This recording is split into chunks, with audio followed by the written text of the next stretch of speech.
Hello दोस्तों, हमारे YouTube channel पर आपका स्वागत है। दोस्तों, आज की कहानी है काला साया, जो कि एक लड़की का हमेशा पीछा करता रहता है और हर समय उसकी मौत की याद दिलाता है। तो चलिए शुरू करते हैं आज की स्टोरी। मीरा का जीवन एक साधारण गांव में बीता था। उसकी उम्र तब सिर्फ 12 साल की थी जब उसके जीवन में पहली बार कुछ अजीब घटनाएं हुई।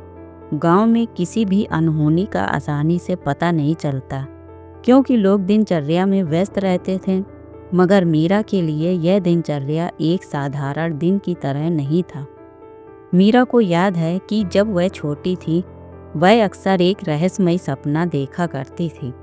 वह सपना हमेशा उसे एक अंधेरी जगह में ले जाता था, जहाँ केवल काले अंधेरे के अलावा कुछ भी नहीं था। उस स्थान पर एक साया हर बार उसके सामने आता था।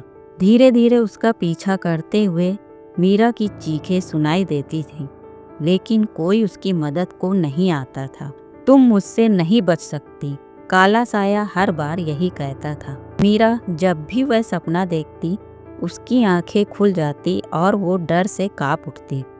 घर वालों ने उसे इसकी कल्पनाओं का हिस्सा माना, मगर मीरा को यह बिल्कुल भी वहम नहीं लग रहा था। एक दिन जब मीरा 12 साल की थी, उसने पहली बार उस अंधेरे को अपनी आंखों से देखा। एक रात जब वह अपने कमरे में अकेली थी, अचानक उसका बिस्तर हिलने लगा। वह डर के मारे बाहर की ओर भागी।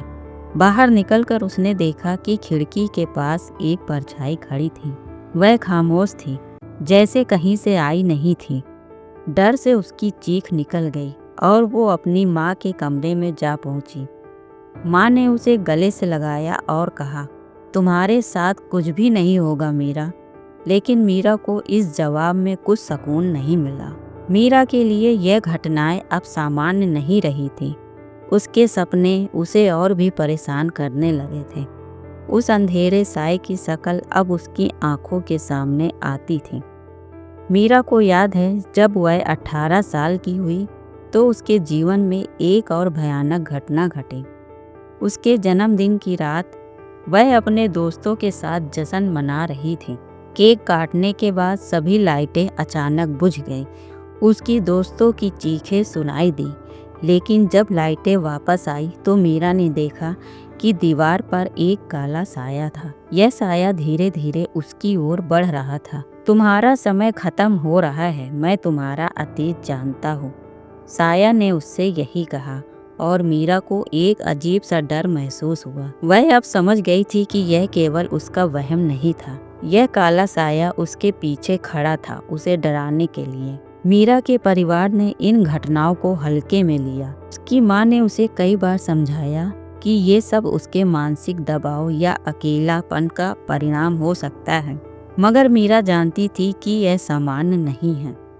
मीरा की माँ ने उसे अपने दादा की पुरानी डायरी खोजने के लिए कहा। दादा का नाम भी उनके पुराने खानदान में घोर गहरे रहस्यों से जुड़ा था। डायरी में लिखा था कि उनके परिवार को पिछले कई वर्षों से एक काले साए का सामना करना पड़ रहा था।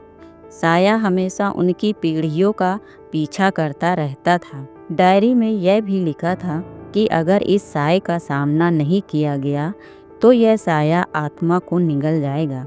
यह सिर्फ एक परछाई नहीं है, बल्कि एक आत्मा का श्राप है। मीरा ने डायरी को पढ़ने में घंटों लगाए। उसमें उन्होंने अपने दादा के अतीत के बारे में पढ़ा।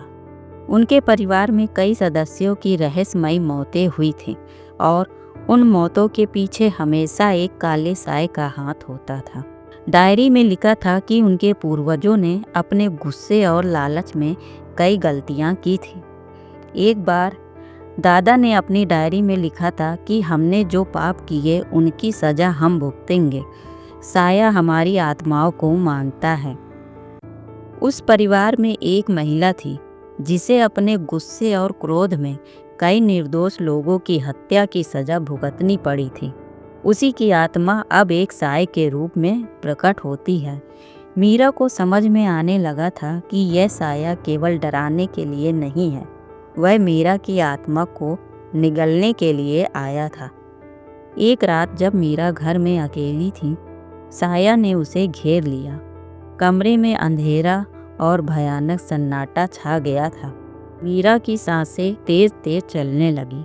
साया धीरे धीरे उसके करीब आ रहा था। मीरा ने अपनी सारी हिम्मत जुटाई और साया से लड़ने की कोशिश की, लेकिन साया उससे ज़्यादा ताकतवर था। उसने उसकी गर्दन पकड़ ली और कहा, तुम्हारा अंत करीब है। मीरा को एक बुजुर्ग महिला ने बताया कि पास के एक पुराने मंदिर में एक पुजारी है जो आत्माओं और सांपों के बारे में जानता है। मीरा पुजारी से मिलने जाती है। पुजारी उससे कहता है, यह साया तुम्हारे परिवार का नहीं बल्कि तुम्हारा अतीत है। तुम्हें अपने भीतर के डर और अपराध बोध का सामना करना होगा। पुजारी ने बताया कि साया उसकी आत्मा का अंधेरा हिस्सा है। यह उसका पीछा तब तक करेगा जब तक वह अपने गिल्ट और अतीत के भूतों का सामना नहीं करेगी। उसे एक प्राचीन अनुष्ठान करने की सलाह दी गई जिसमें उसे अपने सबसे गहरे डर से लड़ना होगा। मीरा को बार बार एक ही सपना आता था, जलती हुई आग, चीखते हुए लोग और उसके हाथों पर खून। उसने महसूस किया कि यह उसकी मौत का संकेत नहीं था बल्कि उसके पिछले जन्म का राज था। पुजारी के अनुष्ठान के दौरान मीरा को पता चला कि वह अपने पिछले जन्म में एक औरत थी जिसने लालच और गुस्से में कई लोगों को मार दिया था। साया उन सभी मारे गए लोगों की आत्माओं का संग्रह था। अब वे आत्माएं मीरा से बदला लेना चाहती थीं। पुजारी ने मीरा को बताया कि वह अनुष्ठान केवल उसी स्थान पर कर सकती है जहां उसे अपने सपने में जलती हुई आग दिखाई देती है। वह जगह गांव के पास का पुराना खंडर था।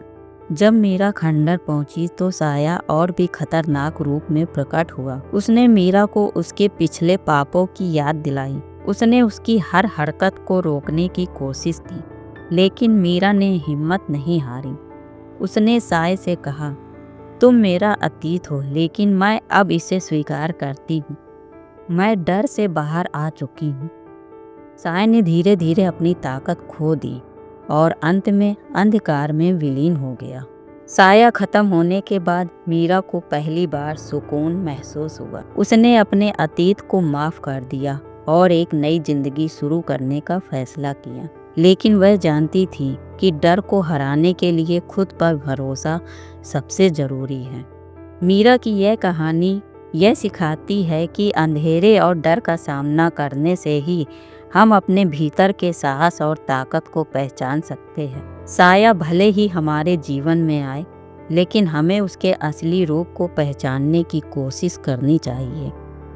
दोस्तों, आपको हमारी ये स्टोरी कैसी लगी? आप अपनी राय हमें ज़रूर बताएं। अगर हमारी ये स्टोरी पसंद आई हो तो हमारे YouTube चैनल को सब्सक्राइब करें, वीडियो को लाइक और शेयर भी करें। फिर मिलेंगे एक नई स्टोरी के साथ। तब तक के लिए बाय।